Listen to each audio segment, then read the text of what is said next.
Assalamualaikum warahmatullahi wabarakatuh. Saya Angesti dari kelompok 5 akan menyampaikan tentang kompensasi bersama dua teman saya.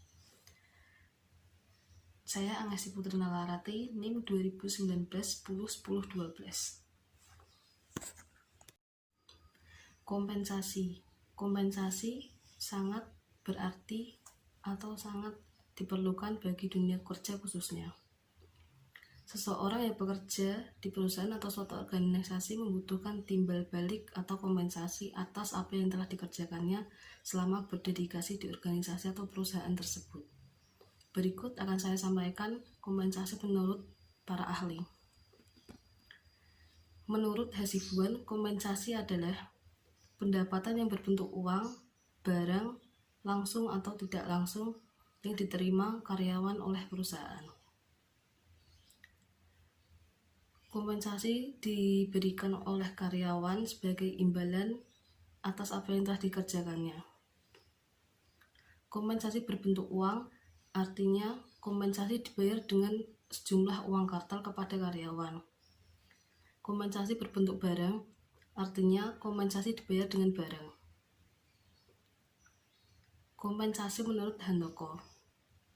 Kompensasi adalah segala sesuatu yang diterima oleh karyawan sebagai balas jasa untuk dia bekerja.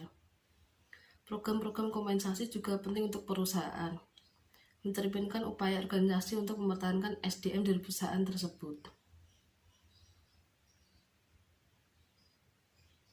Kompensasi menurut Esikula.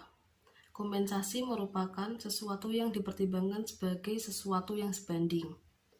Dalam kepegawaian, hadiah yang bersifat uang merupakan kompensasi yang diberikan kepada pegawai sebagai penghargaan dari pelayanan mereka.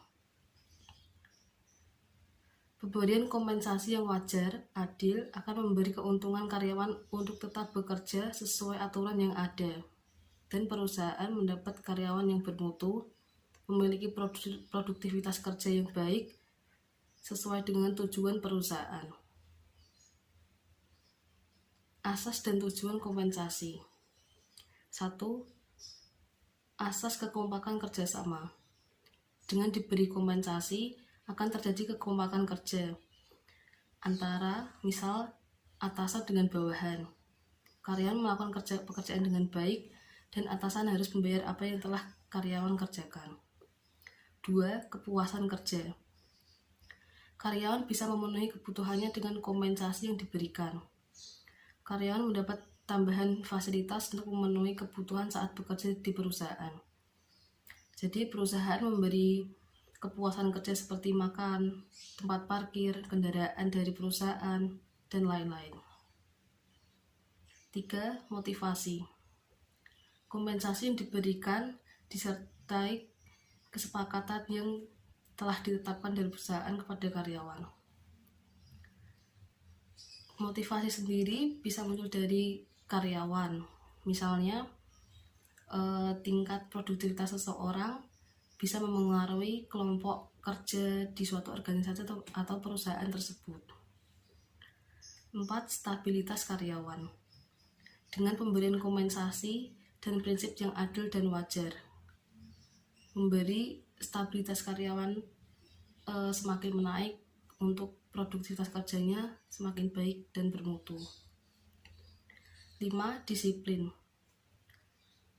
Perusahaan memberikan kompensasi atau gaji kepada karyawannya tepat waktu. 6. Asas adil. Besarnya kompensasi sesuai dengan pekerjaan yang telah dilakukan oleh karyawan. Tanggung jawab jabatan sebagai asas adil diberikan perusahaan bagi karyawan. Adil untuk pembagian kompensasi perusahaan terhadap pekerjaan yang telah dilakukan karyawan sesuai dengan tujuan perusahaan tersebut. 7. Asas layak dan wajar. Kompensasi disesuaikan dengan kelayakan, disesuaikan dengan ketentuan yang diberikan oleh pemerintah dan aturan yang telah ada. Tidak menunda pemberian kompensasi atau mengurangi kompensasi. Faktor-faktor yang mempengaruhi kompensasi. Faktor Manu Sutrisno. Dalam menentukan kompensasi dapat dipengaruhi beberapa faktor, antara lain 1. Permintaan dan penawaran dari karyawan. Misal, kita mendaftar sebagai calon karyawan suatu perusahaan, di situ kita akan diinterview dan ditanyai tentang gaji yang akan diberikan oleh perusahaan sepantasnya itu seberapa. Di situ perusahaan akan berunding dengan kita tentang gaji atau kompensasi yang akan diberikan nantinya. 2. Perusahaan mampu membayar karyawan. Kondisi finansial suatu perusahaan juga sangat penting bagi karyawan untuk diperhatikan. Karena untuk mempengaruhi besar kecilnya kompensasi yang akan diberikan perusahaan nantinya. Perusahaan memberikan kompensasi sesuai aturan yang ada.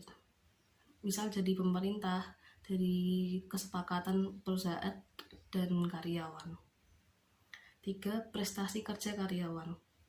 Kemampuan yang dimiliki karyawan untuk memiliki prestasi kerja dapat mempengaruhi kompensasi yang didapatnya. 4. Kebutuhan. Di setiap daerah memiliki kebutuhan dan tingkat perekonomian berbeda-beda. Jadi, sesuai aturan yang ada dengan pemerintah memiliki persetujuan gaji atau kompensasi yang ditentukan. 5. Jabatan karyawan. Tingkat jabatan karyawan juga menjadi salah satu faktor besarnya kompensasi yang didapat. Pengalaman kerja dan tingkat pendidikan.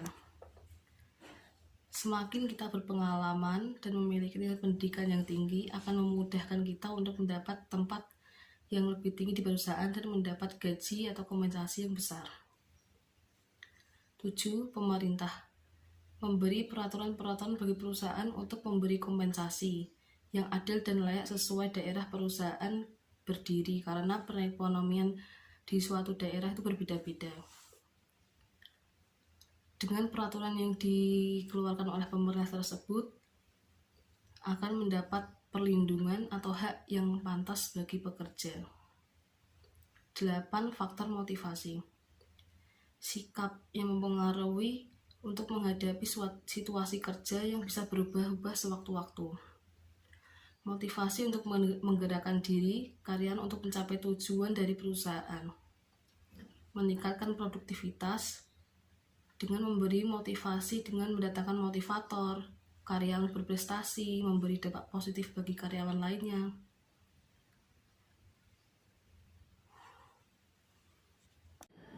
Ya, saya akan melanjutkan materi dari Angesti, yaitu sistem kompensasi. Dalam menghitung kompensasi, ada perusahaan yang menghitung kompensasi karyawan berdasarkan lama karyawan bekerja. Yang pertama, sistem waktu. Sistem waktu ini kompensasi didasari pada standar waktu seperti jam, hari, mingguan, bahkan bulanan. Yang kedua, sistem hasil. Kompensasi ditentukan atas pekerjaan yang dihasilkan karyawan, seperti per liter, per batang, dan per potong. Yang ketiga, sistem borongan. Kompensasi yang diberikan berdasarkan volume pekerjaan dan lama pengerjaan. Di sistem borongan ini karyawan bisa mendapatkan kompensasi besar atau kecil tergantung kalkulasi mereka. Dalam sistem borongan ini ada 4 tuntutan. Yang pertama, keahlian atau skill. Pekerja dituntut untuk menggunakan ilmu dan pengalaman. Yang kedua, tuntutan fisik. Dalam sistem borongan, tubuh dipaksa untuk lebih kerja keras karena tambahan jam kerja. Yang ketiga, tanggung jawab. Pimpinan memiliki tanggung jawab seluruh kegiatan yang dilakukan di perusahaan, mulai dari karyawan, alat-alat kerja, keselamatan, dan gaji. Yang keempat, lingkungan kerja. Dalam sistem borongan ini dituntut untuk fokus ke pekerjaan agar terhindar dari kecelakaan kerja. Jenis-jenis kompensasi. Jenis-jenis kompensasi ini dibagi menjadi 2, yaitu kompensasi langsung dan tidak langsung. Kompensasi langsung artinya balas jasa yang diberikan untuk karyawan atas apa yang telah dilakukan terhadap prestasi kerjanya untuk kepentingan perusahaan. Contohnya seperti gaji. Gaji ini diberikan kepada karyawan atas tingkat jabatan tertentu yang sudah ditetapkan. Yang kedua yaitu intensif, yaitu penghargaan atau timbal balik yang diberikan perusahaan untuk memberi motivasi para karyawan. Kompensasi tidak langsung. Kompensasi tidak langsung ini artinya kompensasi tambahan untuk karyawan yang didasari pada kebijakan pimpinan perusahaan untuk meningkatkan kesejahteraan karyawan. Contohnya seperti fasilitas seperti parkir khusus, kendaraan perusahaan, klub olahraga, dan lain-lain. Yang kedua yaitu tunjangan benefit. Tunjangan perusahaan seperti asuransi kesehatan, tunjangan pensiun, THR, liburan yang ditanggung perusahaan, dan lain-lain yang bersangkutan dengan kepegawaian. Assalamualaikum warahmatullahi wabarakatuh. Nama saya Ahmad Danang Setiawan, NIM 2019-10-10-40, kelas S1 Manajemen A Pagi. Saya akan mempresentasikan sebuah kompensasi yang sebelumnya disampaikan oleh Mas Bayu, yaitu pengaruh kompensasi langsung terhadap kinerja karyawan. Setiap orang pastinya ingin memiliki sebuah pekerjaan atau menempati sebuah pekerjaan yang menurut kemampuannya bisa diatur atau sesuai dengan kemampuannya dengan mendapatkan gaji yang layak. Nah, di sini kompensasi langsung itu berupa gaji yang diberikan perusahaan dengan mengandalkan produktivitas perusahaan yang tinggi, tanggung jawab serta disiplin dapat menghasilkan atau memberi feedback terhadap perusahaan. Contohnya kinerja karyawan bagus sehingga perusahaan jadi lebih maju atau berkembang. Maka sebaliknya perusahaan bagus, maka karyawan juga bisa bagus kembali. Untuk selanjutnya, pengaruh kompensasi tidak langsung terhadap kinerja karyawan. Di sebuah perusahaan pastinya ada seleksi karyawan atau calon pekerja yang dimana menurut dari sudut pandang atau pandangan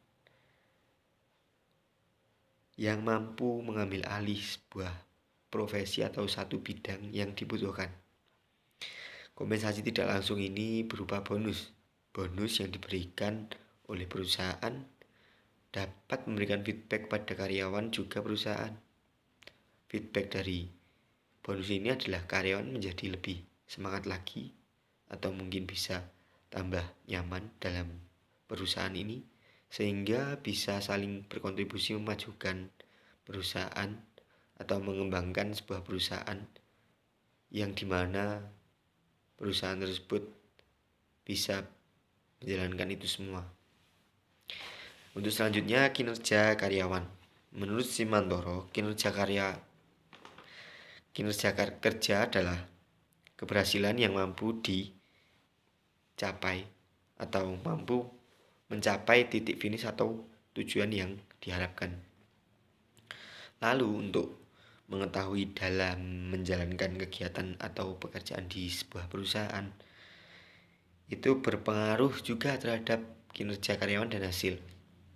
Dan untuk pengertian kinerja sendiri adalah kegiatan yang dilakukan atau dapat dilihat atau dikontrol dengan memanfaatkan kinerja karyawan yang baik dan benar, sehingga mengevaluasi atau mengontrol pekerjaan di sebuah perusahaan itu sangat perlu dan pastinya memerlukan waktu yang cukup untuk mengevaluasi semua yang ada. Terima kasih.